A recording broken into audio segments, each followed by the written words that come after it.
dinner. And, and I think that's the dinner, but I'm not sure that, Caesar Chavez spoke it. But that's, yeah. Yeah. He Wow. died It's today, supposed to and be I- 12, but he gave Yeah, me let's 20. see. Okay, hold on, baby. So, Well, let's think about it first here. I'm sorry to hear that, but that's a great story. It is. Oh, what happened here? Oh, it's loading. All right. I'll let Liana finish her sales session and then we'll begin. Hey, Sarah. 12, let's see. Hey, Let's come up to 12. 20, 12, okay. Well, that would be too much, because then 12. They're very dangerous. 19. Door. Hey, we need 8 more dolls. Let's see how many we've got. Oh, no. Do we have enough? So no, it was tonight. More popular than others. No. There you go. Okay. If you hear it, it'll be online. Think about how much change and explain your change. you're saying exactly cloudy. So let's see. So she started with 20. She gets 8 bucks. Very good, very good, very good. Oh, We actually- Make sure. We have some new classmates tonight. So in fact, why don't we actually now because there are some more of us, I want to move, yeah, I move the cookies out of the way. And also, I really think. I'll take some of those here. Unless you want. Liana, my daughter, if you can't tell. Okay, Liana, this is Liana, yeah. My niece is Liana. Awesome. Well, Liana is a Girl Scout, so she brought all the numbers. I just bought 4 boxes. Always, right? All the kids. Go grab yours. All right, sweet pea. You all Why? Can you tell Yeah, them I've never what heard. cookies they bought? No. Okay, so walk with me. Here, you come walk with me, little mama. Come to my office with me. I'm gonna write it down. Come on. Where do you want to go? You just come sit here. Oh, right in front. Yes, no. No. If you would, move all the chairs around. Can I just move this? Yeah, absolutely. Yeah, I don't need to enter you in the front. Absolutely, absolutely. Wherever you're comfortable, wherever you're comfortable. And judgy. What? Perfect. There we go. Let's see what happened this week. All right, folks online, we'll actually start in a minute or two. I know it's 7 on the dot, but give me one more moment. Okay.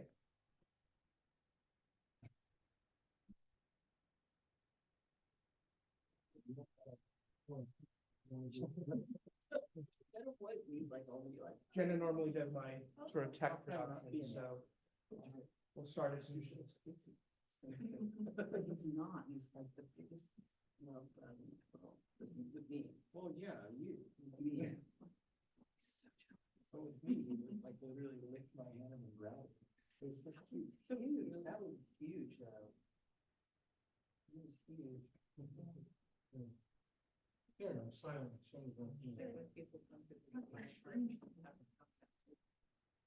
Painfully. Fearfully understandably. She injects the people.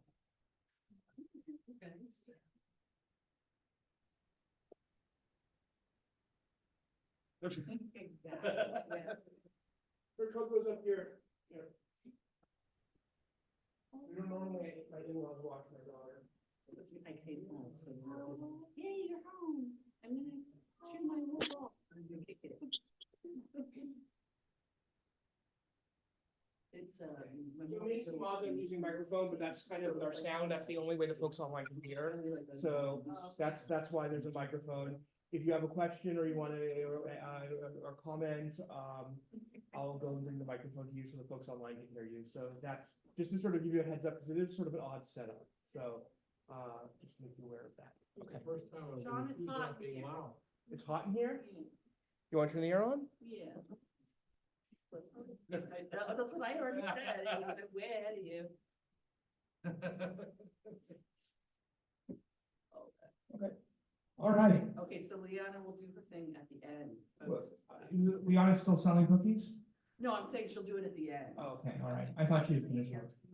All right, well, good to see everybody. Welcome back and welcome. So, do we have some new classmates today? Would you all mind, if you tell us who you are? My name is Logan. I'm a senior at Huntington Beach High School. I'm Shelley. I lived in Israel for 6 years and when I was younger, much younger.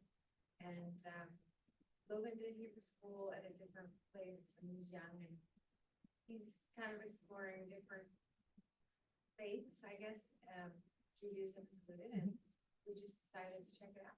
See how it is. Well, Logan, Shelley, welcome. And this is perfect because like, as you can see, I do include Judaism in my lectures, but I am a professor at Long Beach State. I teach religious studies, so I can sort of speak to almost any religion, especially in American context. So I hope you feel at home and you enjoy this class and many more to come. All right, so let's see, who do we have online so far? Let me open this up. Oh, wait, that's always a nice thing to go to. Oh, yeah. You know what? I know you're online, so let's just jump right into it. I thought we would start with this image of Charlottesville, and there's a reason why I am beginning with Charlottesville, as opposed to, say, the Tree of Life shooting or any of the myriad things that have happened in race, American race discourse and racism and various things that have happened regarding race and ethnicity in this country since 2017. Why do you think I might have started this class with an image of Charlottesville? It's the epitome of what's going on. Well, I'm sorry, Alexa, say that. Oh, it's just, it sums up everything that's going on. Yeah, exactly. It's, well, here, why don't you expand on that? You don't want to expand on that? Okay. How does it sum up everything that's happening right now? Yeah. So I won't give you the mic, but you still should tell me. This is what we're constantly being bombarded with right now, and we can't escape it even if we wanted to. It is the conversation. Yeah, so in many ways it framed, John, did you have something after that? Oh, well, I was thinking like also, in addition to. Will you take the mic so they can hear you on the board? Here, Alex. Well, in addition to the obvious nature of white supremacy and the fact that there was a ton of race stuff involved in it, like one of the most enduring parts of the Charlottesville, I'm not rally, I don't want to call it rally, that sounds a little too legitimate. But one of the biggest things about Charlottesville that endured in my mind is the fact that they literally chanted, Jews will not replace us. And yeah, that also ties into a lot of the other conspiracy theories with race, with the great replacement theory and stuff like that. Yeah, oh, Hillary. Yes. Sorry. It's like, turn the air back off. Oh, yeah, okay. So, yeah, absolutely. Sorry. So if you're, it's no, there are no, don't feel bad at all. Absolutely. That's what everyone's here for, right? So if you're not familiar with Charlottesville, this happened in 2017, and it was you can call it a rally. Rally doesn't necessarily need to have a positive connotation. There was a rally that was organized by numerous, I wouldn't even really call them far right, although they were far right, really we're talking white supremacist groups that organized this march over, I want to say it was August 11th and 12th, through Charlottesville, Virginia. And really it turned into sort of, it was called Unite the Right, but it was really a gathering of far right and white supremacist groups. And they marched with tiki torches, screaming slogans.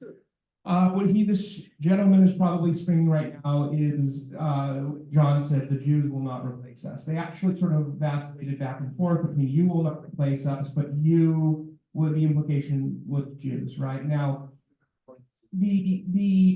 now ostensibly, this was framed until that particular chant emerged. This was framed as being, like, it was, at the time it was referred to as alt-right, referred to as, extreme right.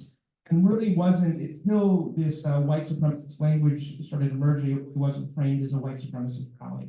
So that is ultimately what it was. And the reason that I included this here, or rather the reason that I decided to start with Charlottesville, not with something that was explicitly anti-Semitic, is because even though there was this deep undercurrent of anti-Semitism, in using that great replacement theory language of Jews sort of organizing this replacement of white folk by allowing non-whites into the country, that's the core, that's essentially the core conspiracy, right? In utilizing that, these individuals kind of showcase this fusion of extreme right ideas, of white supremacy, of traditionally racist ideas, and anti-Semitic conspiracy theories. It was all sort of on display over the course of 24 hours. There's also another issue in this thing. This is the first time I remember when the guy who was president of the United States Yeah. said there are a lot of good people on the other side. That's. Historically, they would have, most presidents would just condemn. And that's true, but also I want to, as we delve into this topic, I want to be clear that these issues of race in America and race and religion in America really transcend political affiliation. Now, yes, this was associated with the right wing, absolutely. But as over the course of this unit, as we'll come to see, there are the way that race permeates religion enters into left-wing discourse as well. I'm not necessarily trying to be overtly political. My aim in getting this conversation, and I included Charlottesville because you see this interweaving of race and religion in what happens. But ultimately, I want to talk about how race and religion are deeply interwoven with Judaism itself in the United States, right? It will move into political territory here and there, will happen, but ultimately, that's not my primary aim. It's almost like that Charlottesville was like a turning point in America, Alexa says that Charlottesville was a turning point in America. How so? because it became in the forefront, it became really, everyone went, oh, look at this, look at how many, and look at how emboldened they are, and look at Yeah. how, they're attempting to organize and Mhm. they're just coming out from under rocks and stuff now. Yeah, I actually would argue that their being emboldened might have happened about 3 years previously, during what was called the Gamergate scandal. But I would say that what was the turning point was a greater awareness in mainstream society for, that this was like at the forefront and this was a real thing. I think that there also, and what made it news, interestingly, lost, of course we did. I had a feeling. Of course that was gonna It happen. sounded like the battery was dying. Yeah, and now the folks online won't be able to hear me, so I will go ahead and sit here so they can hear me. There we go.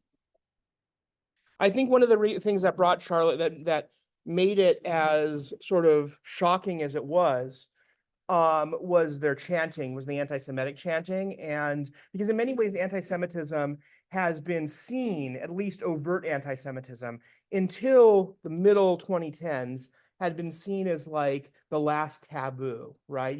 Or at least had been a taboo since the end of the 40s.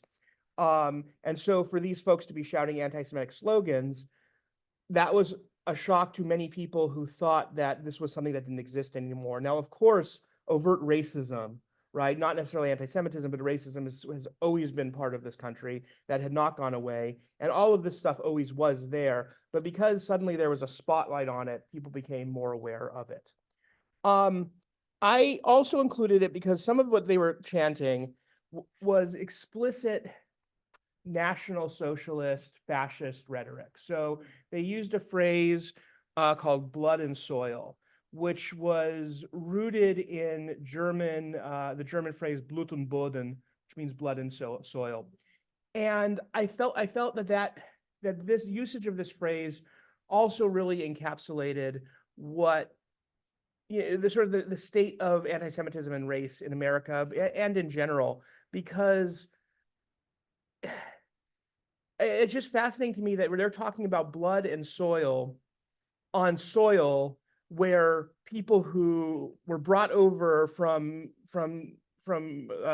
Africa, were from sub-Saharan Africa, were brought over and bled into that soil, right? And so this soil is cultivated by enslaved peoples, and yet these folks are saying, you know, it's our blood, our soil. Yeah. Yeah. well, it's the Native people. Yeah, I was, yes, and as well as indigenous people as well. And that's something that we talked about when we talked about Exodus in America, and we talked about Manifest Destiny as being a representation of Exodus. But yeah, like this is this sort of this spoke to that as well. Okay. Let's see. One of your points, like, Mhm. what's it, Yeah, I don't know why why it never moves forward. if I remember correctly, it's- I'll be your techie. Also, we ran out of Of course you yeah. did. I'll take care so of it. I'm sorry, people online. It's amazing how the cantor becomes the techie also. Yeah. It's good stuff. There There you go. Okay, thank you. Okay, Was this right? yeah, this is right, but I just realized that like we can barely see this, so I'll read it to you. So I want to, for the purpose of today, we're going to delve into some really fascinating topics. We are going to look at the origins of biological racism and why those origins are rooted in medieval anti-Semitism, right? That's where we're going to move. So there is a connection to Jewishness and Jewish history.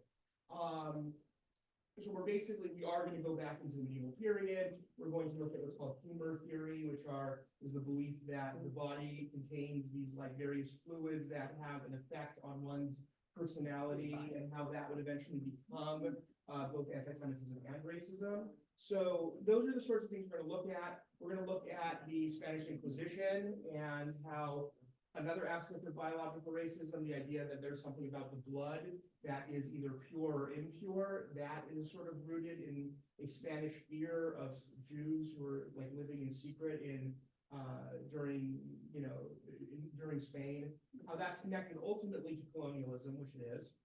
And then moving into the 20th century and 21st century, which is like, what is the racial position of Jews in America, which is ambiguous. We'll talk a little bit about that today. I mean, it's ambiguous and it's not ambiguous. And we'll talk about that today, but we'll delve more deeply into that. We kind of touched on it a little bit when we talked about like the Jazz Age and Jewish jazz musicians like Irving Berlin and the composition of White Christmas and things like that, and how there was sort of a desire to assimilate into whiteness with these particular Jewish jazz musicians, but we'll go more in depth over the course of the next few weeks. But to start with, I want to give some clarifying terms. I want to clarify our terms and what we're talking about. Now, these are not strict definitions, these terms. You can go into the dictionary, you can Google the definitions. The definitions I use for these particular terms, I use them because I find them helpful and workable. I don't use them because they're necessarily the only way to look at these concepts. There's multiple ways to look at these concepts. But if we're going to look at how race affects us socially, how it affects us culturally, how it affects us politically. Yeah. We got the mic back. We want to look at how race affects us culturally, socially, politically. I have found these descriptors to be helpful and workable. Again, not necessarily the only way that we can look at this, but also in order to better understand how these things interact, I find these to be helpful attempts at definition. Okay, so Lance Online says, going back to the KKK and the John Birch Society, moving to the Proud Boys, they were under the rocks until they felt safe to come out. They hide behind phrases like globalist, dog whistles like that. And yes, that's absolutely true. Jenna's father did. Lance Pinkham. My father-in-law, who's not watching my daughter right. J'accuse. All right, so these terms. Let's start with race. Race, as I use it professionally as a scholar, and as how I think we use this term when we're talking about these particular issues. Basically, the way that I like to use it is race. You can see it broadly constructed social categorization, often but not always based on phenotypical traits. So what does that mean? It means a couple of things. It means that there is not first, There is nothing inherently biological about race. Race is a social construct. Now, if this is a new idea, you're like, wait a minute, like, obviously, there are these genetic traits that are passed down, people who are white have lighter skin color, people who are black or who are Asian or whatever, may have different skin colors.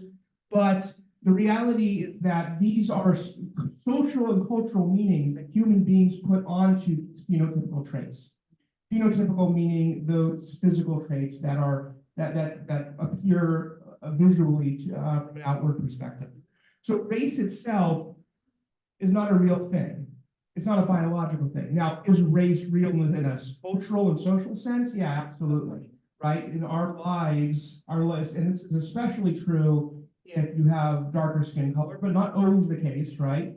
Our lives are shaped, we go through the world based on our racial presentation, right? And we may not always notice that, but that is kind of how things do tend to work. And if you have darker skin color, it may be a little bit more difficult to watch, sort of move through the world, but that's not always the case.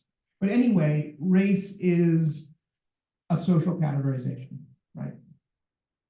The other clarifying term I want to go over is ethnicity. Now, ethnicity, there are social constructive aspects of ethnicity, but also there is a genetic component as well. So ethnicity refers to a categorization of identity based on a collection of biological, geographical, and socially constructed traits, right? So I am ethnically Ashkenazi Jewish, right? Both my parents were Jewish. We have ancestry, and we have, there's always the risk, or for instance, when Jen and I decided when we were expecting Liana, we had to go get a blood test to look at our genetic traits to make sure that we didn't have to worry about Tay-Sachs or some other genetic disease, right? So that would be a biological element of ethnicity.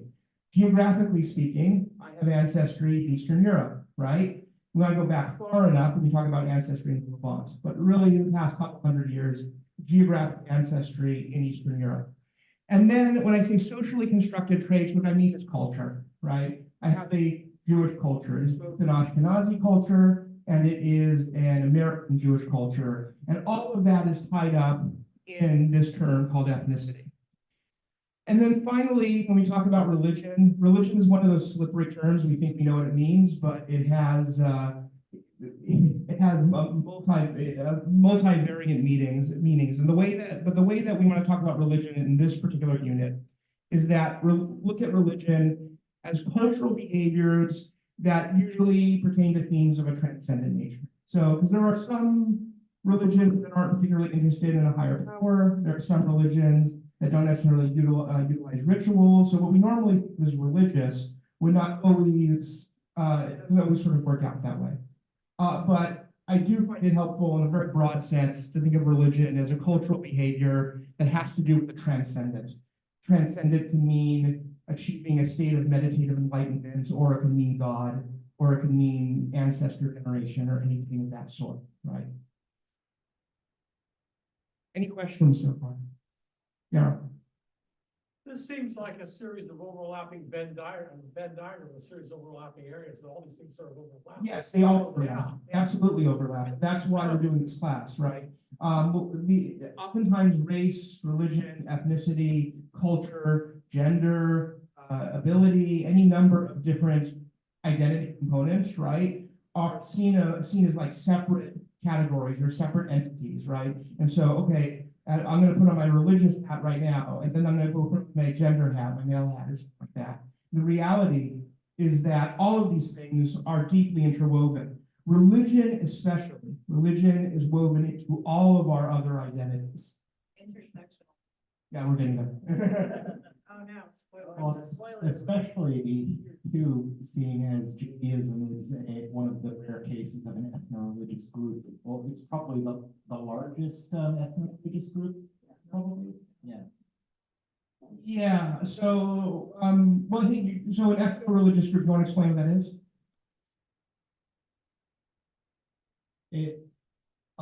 correct me if I get anything wrong here, obviously, doctors. Okay. But, Professor Woody, but, it's one of those things where the religion is almost inextricable from the ethnic groups that practices it. And, like especially with the case of Judaism, that there are only two ways of getting into Judaism. Either you're born into it or you are initiated into it through a rabbi. That's a question. Yes. Related. I've been sort of thinking of religions as either ethno-religions or universalist religions. Is this like a correct dichotomy, or is it more complicated than that? Religious Define studies those theory. What's that? Define those fancy words. I got All right, nothing. so, That was really schmancy. the reality, we're still talking about categories, right? And whenever we talk about categories in the humanities, they quickly like fall apart under like critical scrutiny. So broadly speaking, is it accurate to say that that Judaism is an ethnic religion, meaning that it is the religion of the Jewish ethnicity? Yes, but there are many people, including many people in this room, who are not ethnically Jewish and who converted into it. And John corrected, that's one way in, but then you have this issue where, like, does that then make one ethnically Jewish? Part of the problem when we're talking about Judaism is that Jewish categories, right, of identity are a lot older than modern categories of racial or ethnic identity, right? That's a more modern construction. And so yet within the Jewish tradition, you have this way of understanding who is Jewish that goes back millennia, right? And it's really hard sometimes to sort of fit Jewishness into these modern, by modern, I mean roughly, 18th century onward, these modern Western European categories, right? Doesn't mean it can't be done entirely, doesn't mean it sometimes doesn't fit, but it's kind of hard to sort of make that fit perfectly. Now, in regards to your question, Genevieve, about are religions either universalist, meaning anybody can join, or are they ethnic or tribal, sometimes the term that's used, meaning that there is, the group determines who is allowed in. I would say, again, it's messier than that, right? Because if you look at something like Roman Catholicism, for instance, you can, the sort of Catholic outlook be that anybody who accepts Jesus as their savior can be Christian. But to actually be Roman Catholic, become Roman Catholic, you have to first go through a series of classes, right? And not like a full catechism like a Catholic child would, but there are a series of classes, and then undergo baptism, right? And so there are religions that are seen of as universal that still require some form of, entrance examination, as it were. So again, it gets a little bit slippery. Also, the term, actually, hold on to that for, let's move on. Okay. All right. So some other terms that I want to discuss a little bit as we move on as I go over into this unit. The first one is racism, right? We talk about race. What about racism? This is one of those terms that whenever there is a racial controversy in the news, which is frequent, I want to be like, you're using the term race incorrectly. At least how I feel. I feel this way. If everyone used my understanding of racism, then maybe there wouldn't be as much. No, that's not true. But the way that I like it, and again, you can find other definitions of what these things mean. This is the term, the definitions and understandings that I find to be most helpful and workable in such a class as this. So how would I understand racism?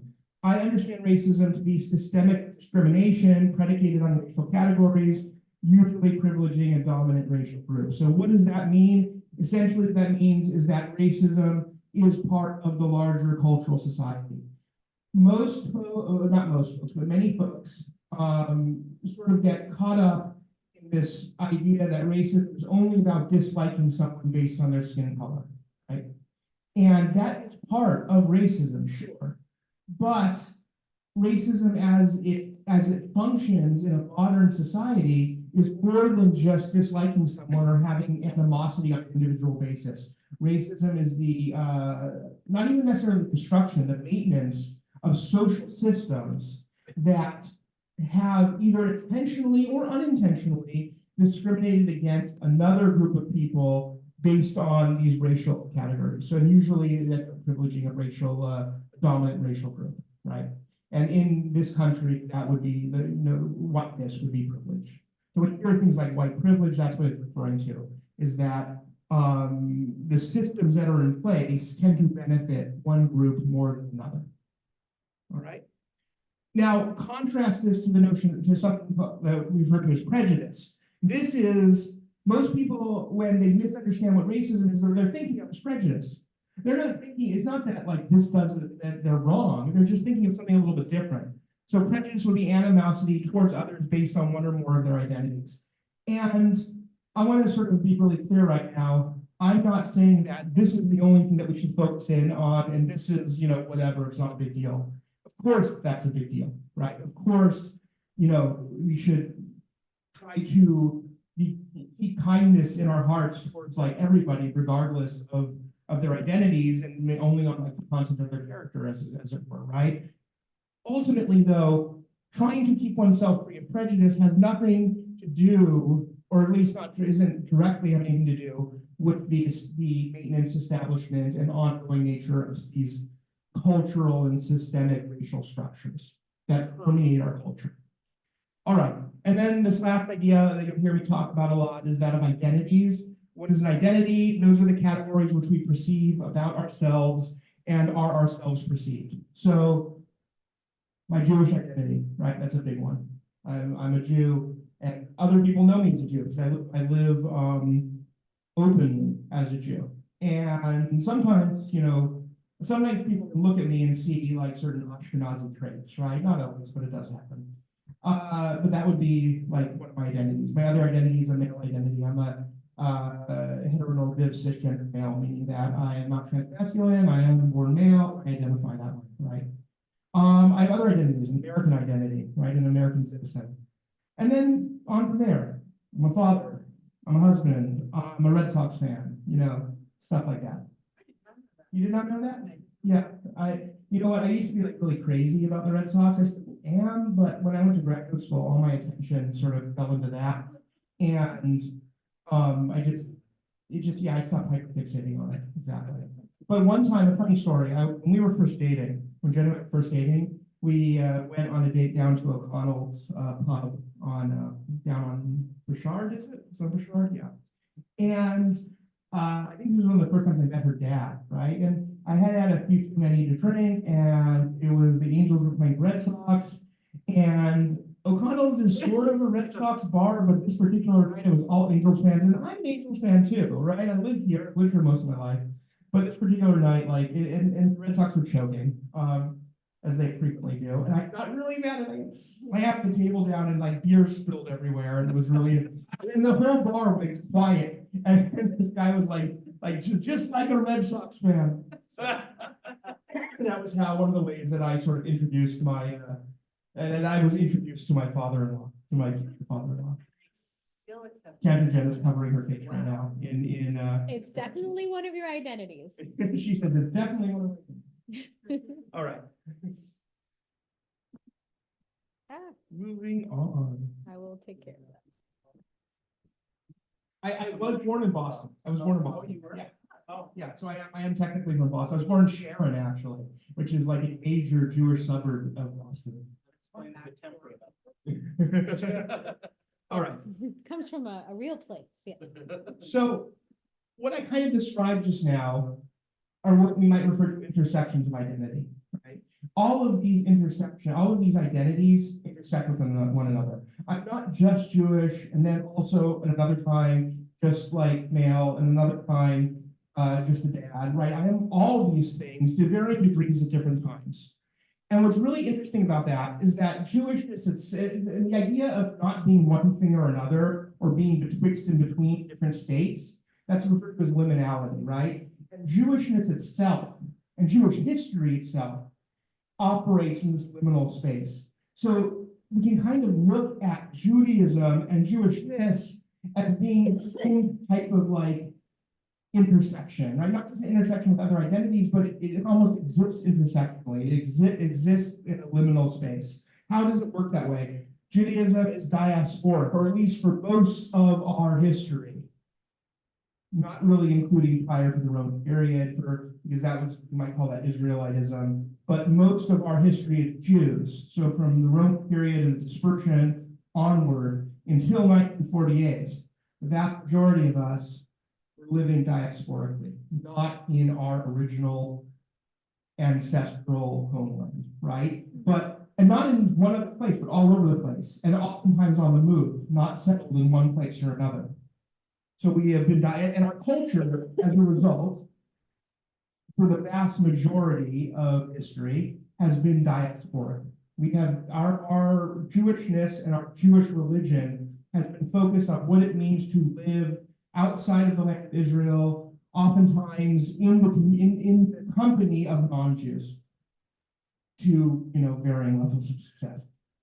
But yeah, so we're diasporic.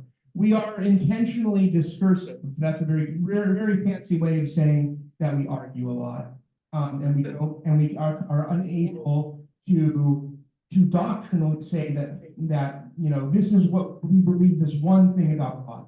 We don't really have creeds the way that Christianity has. We don't have Nicene Creed or an Apostles' Creed that clearly, Maimonides writes 13 statements of faith. I was going to come here. Hold on.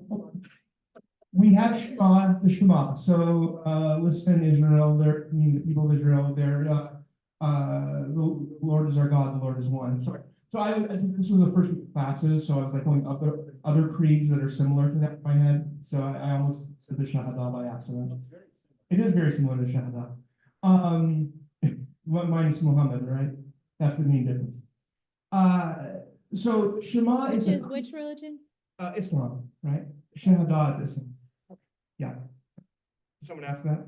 No, I just She's thinking of everybody. I just think it's important to that's know very these funny. things. Not everybody's a nerd. Well, I said Muhammad, so I assumed that because I I get it. mentioned the I, prophet. yeah, context clues. Got it. Move on.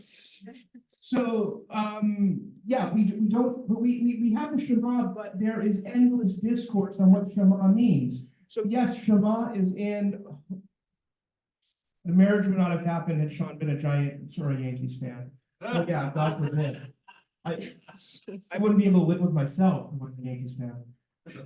I hope you're all not Yankees fans. Okay, good. I don't care about you. I care about the folks who are new.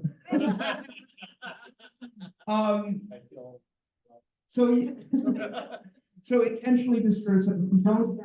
We have a Shema, yes, but how much discourse and writing is spilled on the meaning of Shema? Right? Look, like how much is that? How much is it discussed in Talmud and in Midrash? How much do we discuss it in general? How many Jews actually believe it or follow it? A good number don't, yet still identify as Jews. Generally. What number of Jews actually know the Shema? That's a very good point. There are many Jews, and that's completely fine, right? And there's nothing wrong with that. And then this is what I mean by Jewishness being discursive. What I mean about there not being a creed that everybody adheres to. The Shema is the closest thing to it, but even that is not the same thing as like other creedal traditions. Judaism is defiant of categorization, meaning that, we're not defining categorization when we talk about what a Jew is or is not, but within our own communities, what it means to be Jewish, within the larger Jewish community, we tend to push back against that. With one exception, as we discussed during that first unit, I know that nobody wants to admit Messianic Jews into the fold. So that would be the one exception, of course. But no, in general, like in the defined borders of the Jewish community, there is this sort of pushback against the idea of like what it means to be authentically Jewish. there's this theological tension between obedience and freedom. So, you know, so the word shalom, the shin lamed mem, that it has a root with the word salam. It also has a root with the word Islam, right? Islam means submission to God. That's what it means. And there also is this notion of bowing down or submitting to God within the Christian tradition as well. There is a notion of submitting and bowing to God within the Jewish tradition, but also remaining Israel, the people Israel. Israel refers to the descendants of Jacob, or who renames himself Israel, so all the Jewish people, basically. So when we hear the word Israel, it doesn't always necessarily mean the country, modern day state of Israel. It refers to the collective worldwide groups, worldwide collective of Jews. That word means wrestles with God. The word Israel means wrestles with God. It means that we struggle with what it means to even understand, not even to be Jewish, we struggle with what it means to understand God, right? So there is not like one defining category when we talk about our religious identities. And then also obedience and freedom, there's this whole like component of like Exodus 2, right? So yes, there's a notion of like trembling before God. The word ready means to shake and quake and tremble before God. But also there's the whole book of Exodus, which is about like liberation and freedom and that sort of thing. And there's also this real flexibility that we tend to have when it comes to identity and when it comes to theology. It's built into our scriptures and our doctrines. The idea that we can be flexible in how we understand the religion. And this is drawn from our historical experience, from our experience in diaspora, our experience in hostile states, and things of that nature as well. All right, let's go to the next one.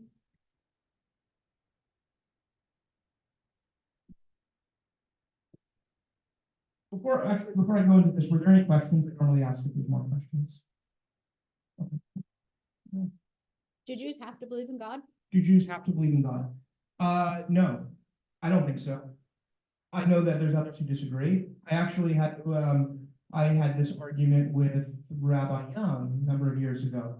And he actually said that clergy should believe in it. It wasn't just Jews. I don't think he would say Jews have to believe in God, but he said that clergy have to believe in God. A rabbi has to believe in God.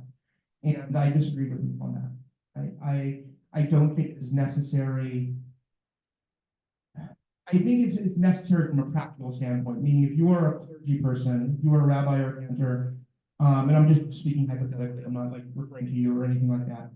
I think that if you go in front of your congregation, you say you don't believe in God, I think you might have to answer your synagogue board, you know, that may be an issue because that's expected. So from a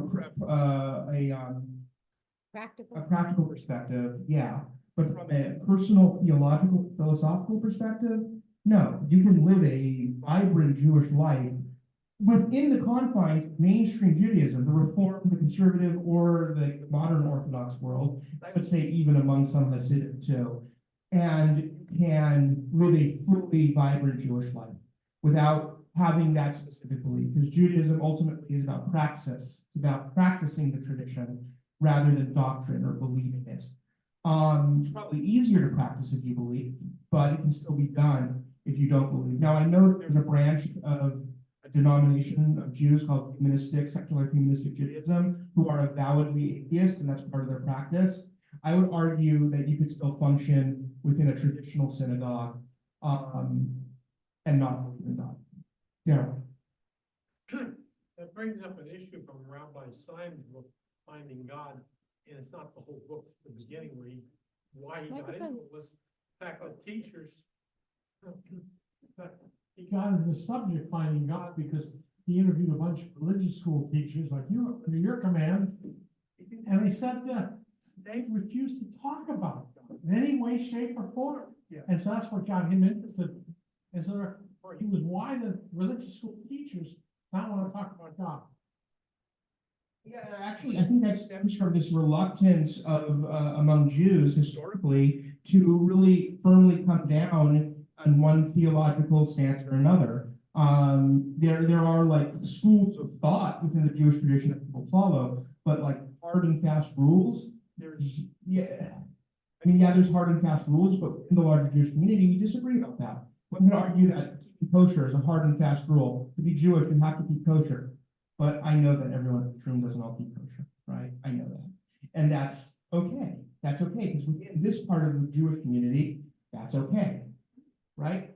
Okay, what else? Yeah, two Jews, three opinions. That's, I had a colleague in graduate school who was not Jewish, she was an Episcopalian, and she stole that joke. And she said it during a seminar once, and I was like very, like, I felt like my culture was appropriated. Okay, it's the Seinfeld episode where he converted to. Yeah, the Seinfeld episode, yeah, Right, wasn't he it, converted to text. yeah, was that the dentist one? Yeah. The anti, that's Brian- yeah, it was the Brian anti- Cran- Brian Cranston. Oh, that was Bryan It Cranston? was Brian Cranston. That's right, it was. I have the image in my head that just popped in there. Moving on. Okay, moving on. So if you've noticed that we really have like made no headway, this is that's why I call this a unit of course. Courses lasted a year and these units, we don't get through them in one night. It's basically over the course of several weeks. So it's completely normal. And again, discursive, we go off on different tangents. We came on a good night though, because Yeah. this is a totally new topic, so yeah. All right, Part one. so sort of coming back to race and religion in America itself, and again, we'll bring Judaism back into this. When we think about race and religion, we have to remember, especially in an American context, that these ideas, these social realities, race is a social reality and religion is also a social reality. These are inexorably interwoven. There is no religious identity in the United States that is not influenced or affected by the experience with racial structures, sometimes more obvious than not. So when we think about Black Christianity, obviously Black Christian engagement with the Bible and the book of Exodus in particular has its roots in, slavery and Jim Crow and segregation and so on and so forth, right? Sometimes it's more obvious than not always. But even for religious traditions that are not necessarily focused on race, or the congregants of a community may not think of themselves as being focused on race, they are still affected by race. And I would venture to guess that if you looked into the congregation, you're probably going to notice very specific and distinct shades of skin color, right? So Martin Luther King Jr. was very famous for having said a lot of stuff. But one of his lesser known things that he said, unless you're in like the religion business, then not that unknown. He said that the most segregated day in America is Sunday morning. Meaning that this most segregated spaces are religious spaces. And y'all, based on most recent statistics, American Judaism is one of the least integrated religious communities. The problem with that is that Jewishness itself is sort of slippery when it comes to race, right? What racial categories do Jews fall into? And that's what we'll be talking about over the course of the next few weeks. But anyway, my point is that bringing that up is that there is no religious tradition in America or religious identity that is not affected at all by race in America. They all are.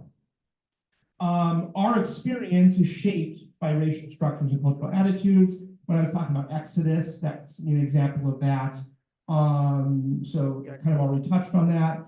And this includes white religiosity. So oftentimes when you see a white church, for instance, or an evangelical church that is more white, many times the congregation they're not going to think of themselves as racist. And I'm not saying that they are. They're just going to say, oh, we don't see color, we don't see race. And yet there's this issue where everybody in the church, like a Pentecostal evangelical church, is white. And what's really interesting is that Pentecostal in America originally was a Black religious movement, right? Because it was a Black and Latino religious movement. It starts in Los Angeles at what's called the Azusa Street Revival. So up and down in LA, William Seymour is the preacher who has this revival. He has this vision of having a church revival, and people come to hear him preach, and he's filled with the Holy Spirit, and he speaks in tongues, and people are praying and laying on hands. And what we know of as Pentecostalism today comes from this. And most of the attendees are African American or Mexican, the vast majority. Uh, large numbers, yes, still, yeah.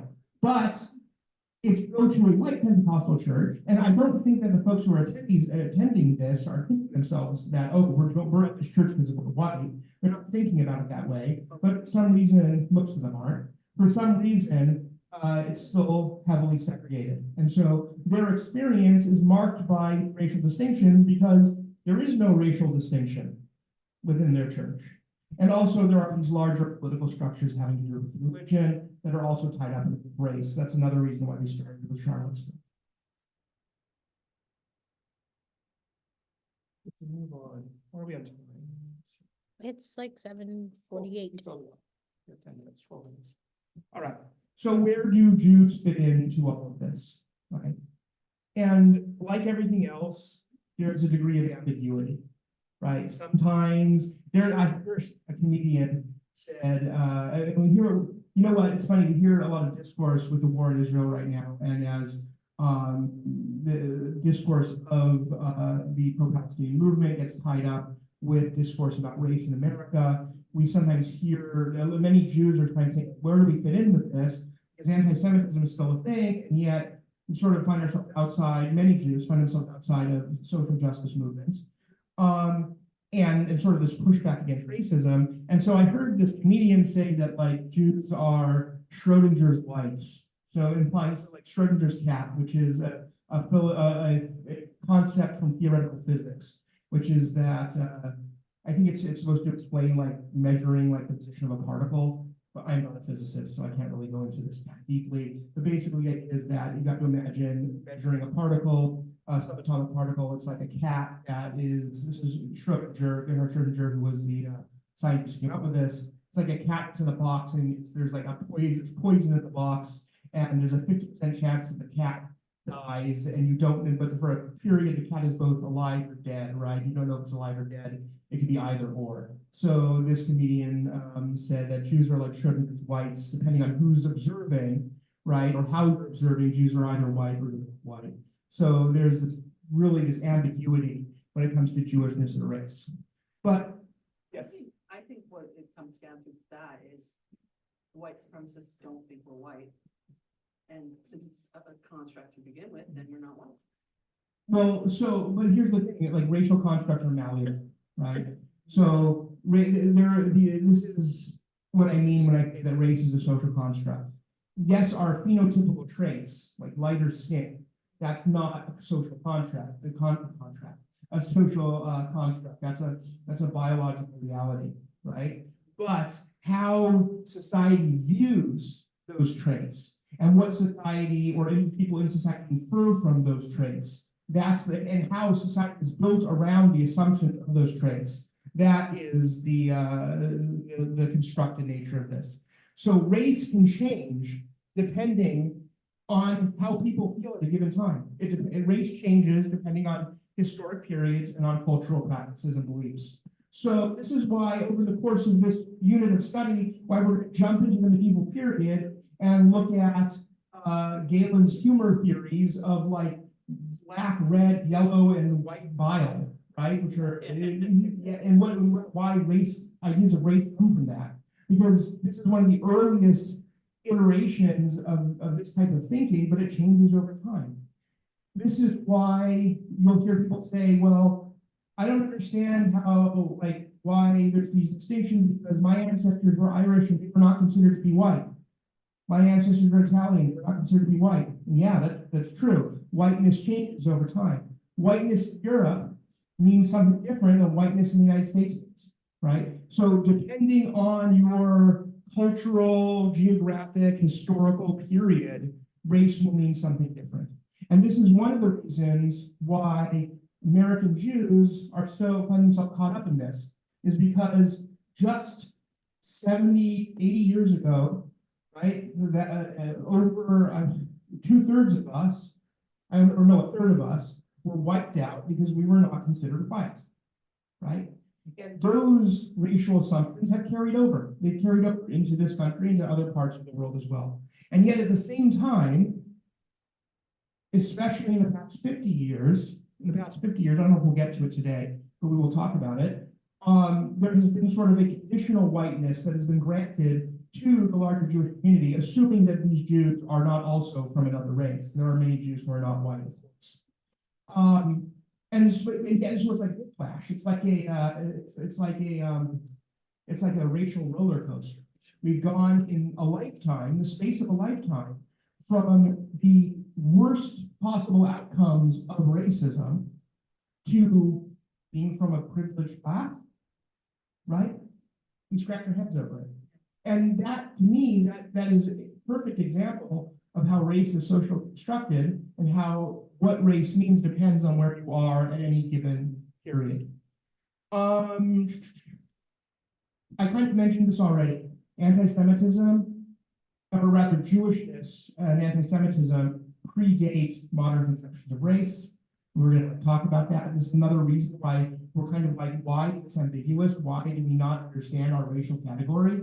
It's because anti-Semitism is a lot older, and Jewishness is a lot older, and these categories come from the 18th century, or from the medieval, or the furthest back in the medieval period, and Jews go back 1,000 years before that. Kind of racism is, yeah, racism depends on what's going on, but anti-Semitism always stays the same. What you're saying. I know anti-Semitism doesn't always stay the same. It does change. So in the early Christian period, we might call anti-Judaism, which is an explicitly anti-religious idea. But over time, some Christian theologians were like, well, why are they against Christianity? They must have some connection to the devil, right? And that's still religious, but it's also about something intrinsically, what they saw as intrinsically Jewish.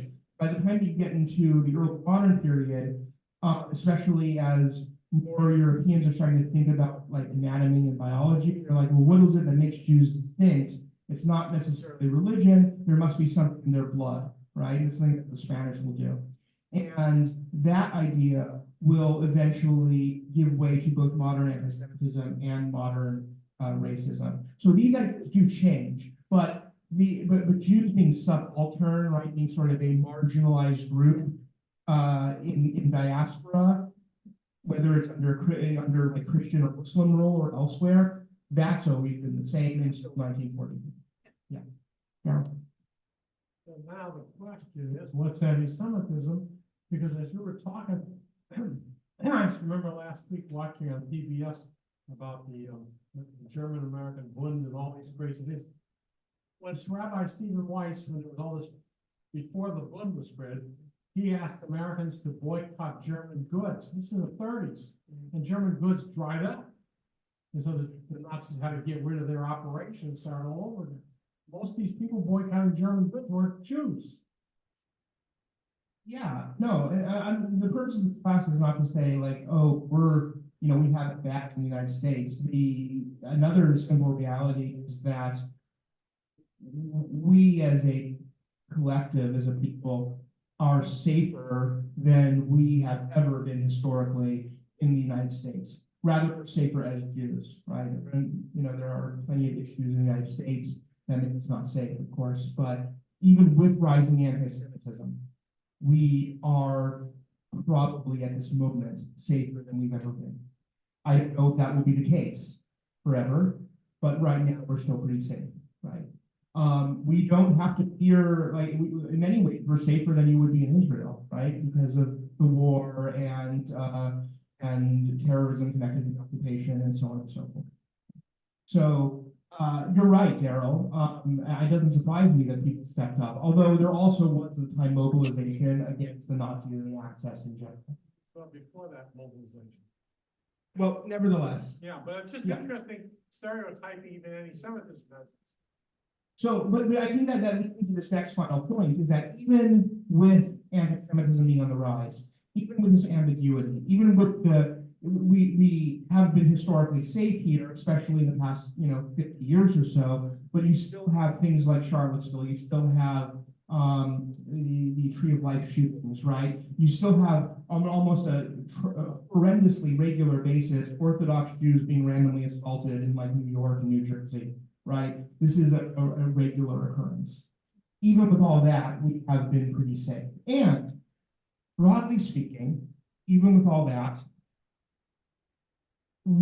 our community structures have, for the most part, after World War II, have comported themselves to dominant white society. Now, by dominant white society, I don't mean like white supremacists. I don't mean that like the JCC and the KKK, like are, you know, are having bagels together. There's an image.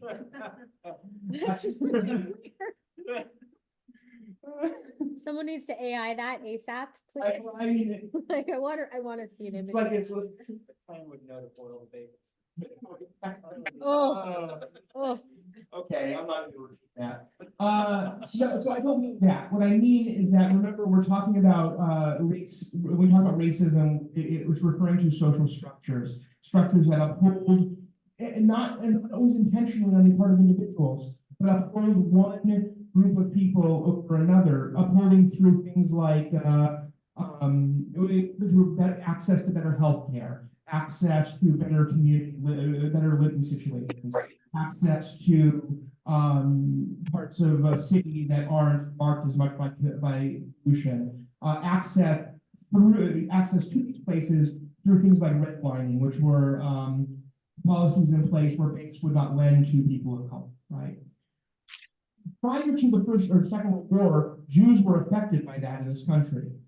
We could not get loans. We could not, famously, there's country clubs, we hear that all the time. Couldn't get into the country club.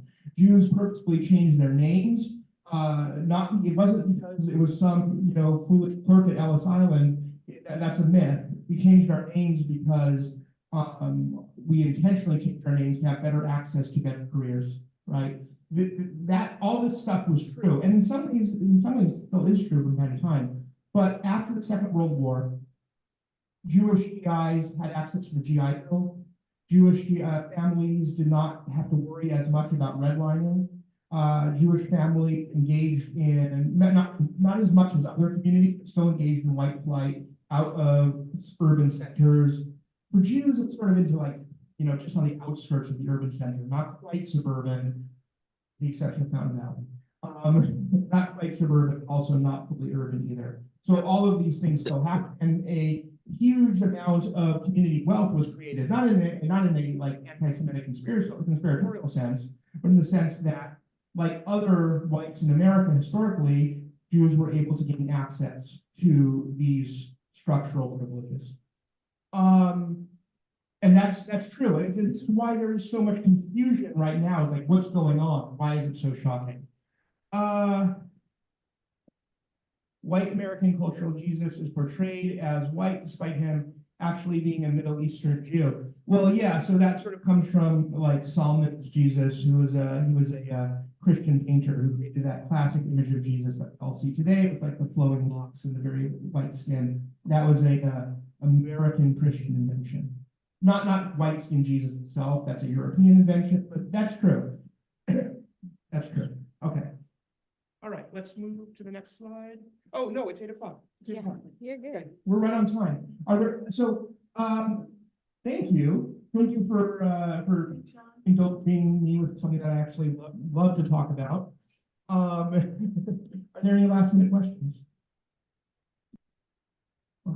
Okay, so we'll be back next week. I'm gonna put actually a formal flyer together to try to bring some more people in, and we'll finish up the couple of slides that are left, and then we'll go into talking into the medieval period.